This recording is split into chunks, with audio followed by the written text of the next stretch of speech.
Сәлем достар, каналыма қош келдіңіздер. Бүгін сіздермен патшуба салатын суши түрінде әзірлейміз. Салатымызға керекті заттарымыз майонез, салат жапырағы, қызылша, сәбіз, картоп, үккіш, селедка, бұрыш және доз. Алдын ала суда қайнатылып піскен және сырты тазартылған қызылшамызды осындай тазартқыштың көмегімен жіңішке қылып турап аламыз.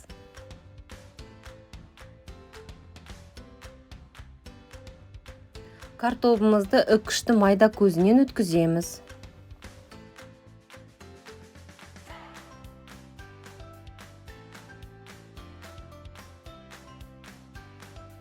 Сәбізді де тура картоп секілді майда үккіштің көзінен өткізіп аламыз.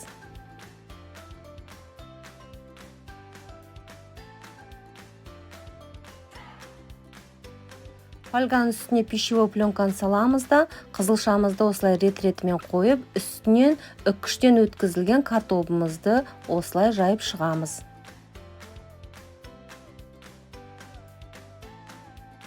Картоптың үстіне міндетті түрде майонезді жағып, үстінен дәміне қарай доз бұрышыңызды себесіздер. Майонез жағып болғаннан кейін үстінен сәбізді салып, қайтадан майонез жағамыз.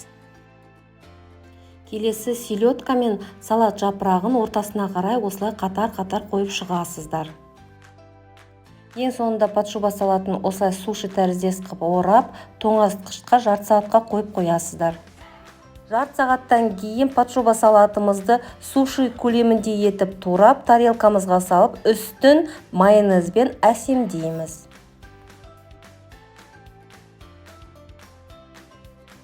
Осымен патшуба салаты дайын. Астарыңыз дәмді болсын. Сіздермен болған Нұржамал. Видеоны соңына дейін қарап, подписка, лайк басуды ұмытпаңыздар.